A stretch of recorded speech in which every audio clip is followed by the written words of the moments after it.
Hello students, welcome back to teaching master. આજે આપણે આ વિડીયોમાં ત્રિકોણમિતીય પ્રતિવિધાયોના સ્વાધ્યાય 2.1ના 11 થી 14 દાખલાઓ સોલ્વ કરવાના છીએ. તો વિડીયોને શરૂ કરતા પહેલા વિડીયોને એક લાઇક કરી દેજો અને ચેનલને સબસ્ક્રાઇબ કરી દેજો. જેમાં ક્વેશ્ચન છે, નીચેની અભિવ્યક્તિઓનું મૂલ્ય શોધો.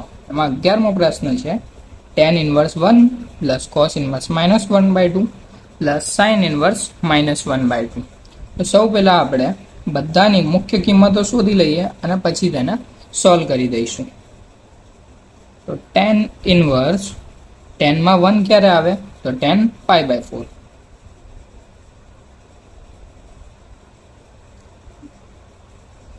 Plus cos inverse -1/2 plus sin inverse -1/2.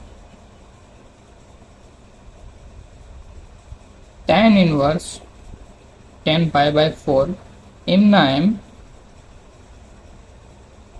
Plus હવે cos ઇન્વર્સમાં જ્યારે માઇનસ હોય તો આપણી પાસે એક સૂત્ર છે કે cos inverse -x equal to pi minus cos inverse x. તો આ સૂત્ર અહીંયા એપ્લાય કરીશું તો આવી જશે પાઈ માઇનસ cos ઇન્વર્સ 1/2.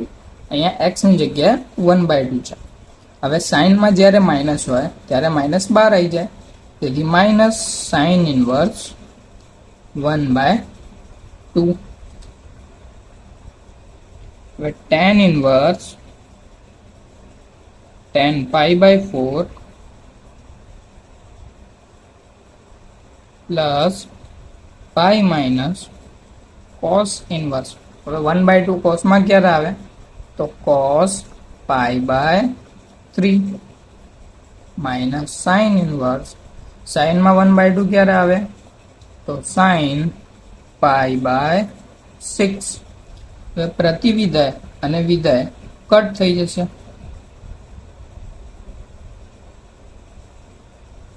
તો π/4 પ્લસ પાઈ માઇનસ π/3 માઇનસ π/6. હવે 4, 3 અને 6 નો લસા 12 આવશે, તેથી બધાને 12 વડે ગુણી ભાગી દઈએ તો અહીંયા આવશે 3π પ્લસ 12π માઇનસ 4π, અહીંયા માઇનસ 2π અને છેદમાં 12. હવે 12 માંથી 2 જાય તો 10, 10 માંથી 4 જાય તો 6, 6 માં 3 ઉમેરો તો 9, તો 9π/12. તો અહીંયા 9 નો ભાગ પડશે 3 તરી 9, 12 નો ભાગ પડશે 4 તરી 12, 3 3 કટ, તેથી આપણું ફાઇનલ આન્સર આવશે 3π/4. 12મો દાખલો છે, cos inverse 1/2 plus 2 sin inverse 1/2. cos inverse, cosમાં 1/2 ક્યારે આવે? તો cos π/3 પ્લસ 2 sin ઇન્વર્સ. સાઇનમાં 1/2 ક્યારે આવે? તો sin π/6. તો અહીંયા પ્રતિવિધાય અને વિધાય કટ થઈ જશે. તો π/3 પ્લસ 2π/6 અહીંયા ભાગ પડી જશે, 2 2 કટ, તેથી π/3 પ્લસ π/3. છેદ સરખા છે માટે અંશનો સરવાળો એટલે 2π/3. તો હવે આપણે જોઈએ MCQ, જેમાં 13મો પ્રશ્ન છે, sin inverse x equal two y. તો અહીંયા આપણને કીધું છે કે sin inverse x equal two y, એટલે જ્યારે તમે sin ઇન્વર્સ x ને સોલ્વ કરશો તો એનો જવાબ y આવશે. અને તમને ઓપ્શનમાં આપેલું છે y ક્યાંથી ક્યાં સુધી છે, એટલે y નો વિસ્તાર શું છે.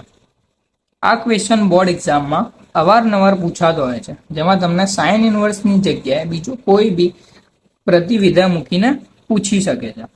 તો અહીંયા સાઇન ઇનવર્સ એક્સ છે, એટલે y નો વિસ્તાર હશે y બિલોંગ્સ ટુ ક્લોઝ બ્રેકેટમાં -π/2 થી +π/2. હવે આવું તો આપણને કોઈ ઓપ્શન આપેલો નથી.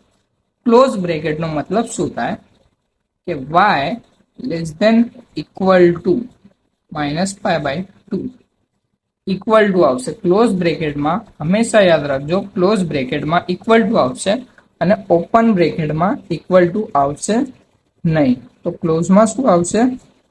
ઇક્વલ ટુ લાગશે. તો આ જ તો ઓપ્શન બી આપણો સાચો જવાબ છે. તો બી -π/2 થી +π/2.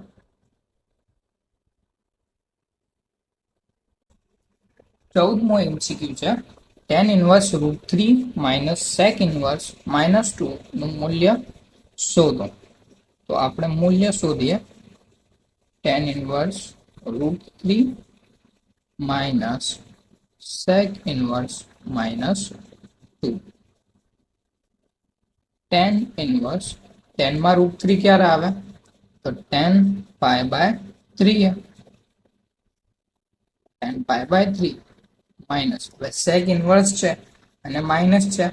જ્યારે sec ઇનવર્સમાં માઇનસ બહાર કાઢવું હોય તો આગળ પાઈ મૂકવું પડે. તેથી પાઈ માઇનસ sec ઇનવર્સ 2. અહીંયા પ્રતિવિધેય અને વિધેય કટ થશે. π/3 minus pi minus sec inverse, sec માં 2 ક્યારે આવે? તો sec π/3.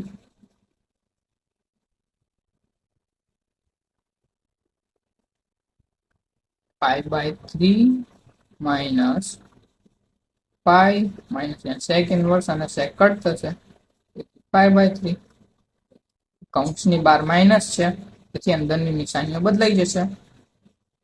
π/3 minus pi plus π/3. હવે લસા લઈએ. તો પાઈ માઇનસ 3π પ્લસ π/3. તો તમારું ફાઇનલ આન્સર આવશે -π/3. Option B. વિડીયો પસંદ આવ્યો હોય તો વિડીયોને લાઈક કરજો અને ચેનલને સબસ્ક્રાઇબ કરજો.